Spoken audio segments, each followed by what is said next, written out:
বন্ধুরা, স্বয়ং দেবাদিদেব মহাদেব বলেছিলেন, যে ব্যক্তি সোমবার রাতে এটা বলে ঘুমাবে, সেই ব্যক্তি সকালেই খুশির খবর পাবে, সকল বিপদ কেটে যাবে এবং মনস্কামনা পূরণ হবে।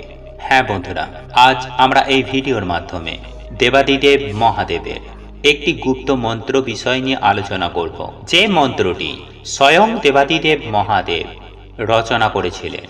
বন্ধুরা, যে কোনো সোমবার রাতে ঘুমাতে যাওয়ার আগে এই মন্ত্র উচ্চারণের মাধ্যমে স্বয়ং দেবাদিদেব মহাদেবকে প্রসন্ন করতে পারবেন এবং তারই সঙ্গে দেবাদিদেব মহাদেবের আশীর্বাদ প্রাপ্ত করবেন।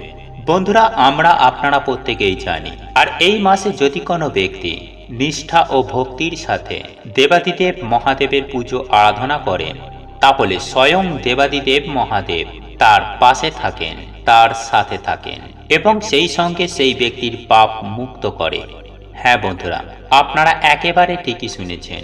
তাই আজ সে খুব সৌভাগ্যশালী হবে যারা ঘুমানোর আগে এই মন্ত্র উচ্চারণ করবে। এর ফলে আপনারা প্রচণ্ড কষ্টের হাত থেকেও মুক্তি পাবেন এবং মহাবিপদ থেকে বেরিয়ে আসবেন।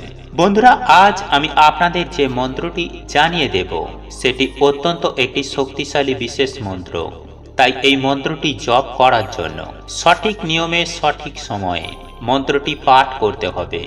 তাই এই প্রসঙ্গে বিস্তারিত জানার আগে আপনাদের বলে রাখি, আপনি যদি আমাদের চ্যানেলে নতুন হয়ে থাকেন তাহলে চ্যানেলটি অবশ্যই সাবস্ক্রাইব করুন এবং পাশে থাকা নোটিফিকেশন বেল আইকনটি ক্লিক করুন, কারণ আমি বিভিন্ন প্রকার তন্ত্রমন্ত্র, বশীকরণ, টোটকা, বাস্তু টিপস, জ্যোতিষশাস্ত্র, পুজো আরাধনা এবং ব্ল্যাক ম্যাজিক করা নিয়ে নিত্য নতুন ভিডিও আপলোড করে থাকি, যা প্রয়োগ করার মাধ্যমে আপনার জীবনে থাকা সকল প্রকার সমস্যার সমাধান করতে পারবেন।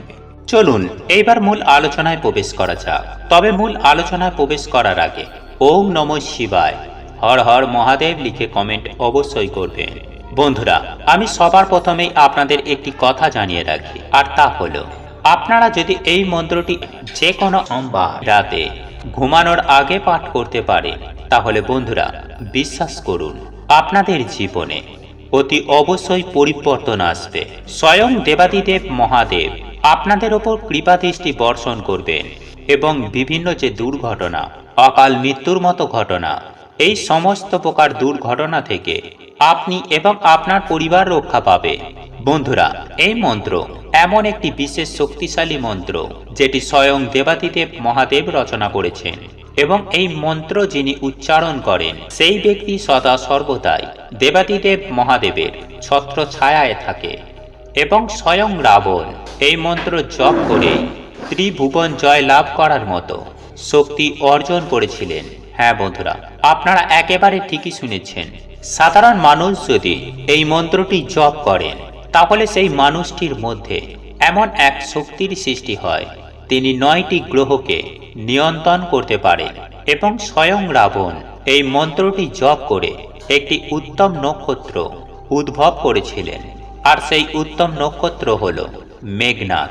তাই এই মন্ত্র উচ্চারণের ফলে যেহেতু মেঘনাদ উৎপন্ন হয়েছিল, তাই স্বয়ং রামও কিন্তু মেঘনাদকে কখনোই পরাস্ত করতে পারেনি এবং মেঘনাদ সদা সর্বদাই বিজয়ী ও অজয়ী হয়ে রয়ে গেছেন।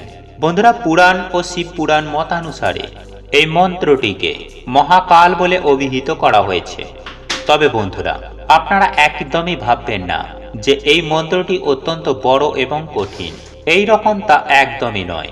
বন্ধুরা, এই মন্ত্রটি খুবই সামান্য এবং ছোট, এবং এই মন্ত্রটি আমরা স্ক্রিনের মাধ্যমে দেখিয়ে দেব, যা আপনারা দেখে নিতে পারেন এবং আমি মন্ত্রটি উচ্চারণ করে আপনাদের বোঝানোর চেষ্টা করছি। আর এই বিশেষ মন্ত্রটি হল ওং ইং রিং ক্লিং নমঃ শিবায়। বন্ধুরা, এই মন্ত্রটি এইভাবে 3 বার আপনাকে উচ্চারণ করতে হবে। তবে বন্ধুরা, এখন প্রশ্ন হলো, এই মন্ত্রটি আপনারা কখন পাঠ করবেন এবং কোন নিয়মে পাঠ করবেন? এবং এই প্রশ্নের উত্তরে আমি আপনাদের বলে রাখি, এই মন্ত্রটি আপনারা সারা দিনে অন্তত 2 বার পাঠ করতে পারবেন। হ্যাঁ বন্ধুরা, এই মন্ত্রটি আপনারা রাতে ঘুমাতে যাওয়ার আগে পাঠ করতে পারেন এবং সকালে সূর্যোদয়ের সময় এই মন্ত্রটি পাঠ করতে পারেন।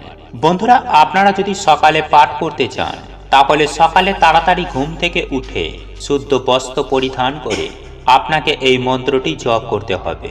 এবং আপনারা যদি রাতে ঘুমাতে যাওয়ার আগে পড়তে চান তাহলে রাত 12টার পর বা রাত 12টার সময় আপনি এই মন্ত্রটি পাঠ করতে পারেন। এবং একই সঙ্গে আমি আপনাদের জানিয়ে রাখি, এই মন্ত্রটি আপনারা যখন পাঠ করবেন তখন আপনার হাতে ত্রিধাতুর কোনো জিনিস আপনার হাতের মধ্যে যদি থাকে তাহলে সেটা খুবই ভালো হয়। বন্ধুরা, আপনারা প্রত্যেকেই জানি যে ত্রিধাতু হলো ব্রহ্মা, বিষ্ণু ও মহেশ্বর। তাই এই মন্ত্র জপ করার সময় আপনার হাতে ত্রিধাতুর কোনো জিনিস রাখতে পারেন, তাহলে সেক্ষেত্রে আপনি এই মন্ত্রের সুফল বহুগুণ বাড়িয়ে নিতে পারবেন। বন্ধুরা, আপনারা প্রত্যেকেই যখন শুভ কাজে যাই বা কোনো শুভ কাজ শুরু করি তখন সদা সর্বদাই তার ফলাফল না জেনেই কিন্তু সেই কাজটিকে করা শুরু করে ফেলি এবং সেই কাজে আমরা সাকসেস পাবো বা সফল হব এই ভেবেই আমরা এই কার্যটিকে শুরু করি।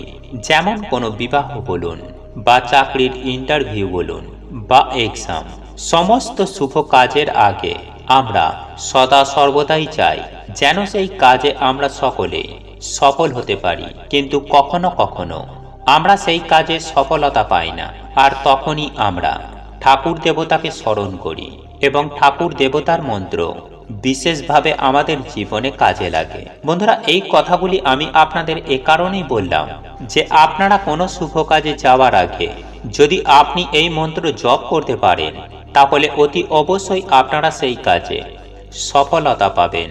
তাই এই মন্ত্রটি আপনারা যে কোনো দিন যে কোনো সময়ে হৃদয়ের অন্তর থেকে জপ করতে পারেন। তবে এই পবিত্র মাসে এই মন্ত্রটি পাঠ করার একটি বিশেষ মাহাত্ম্য রয়েছে।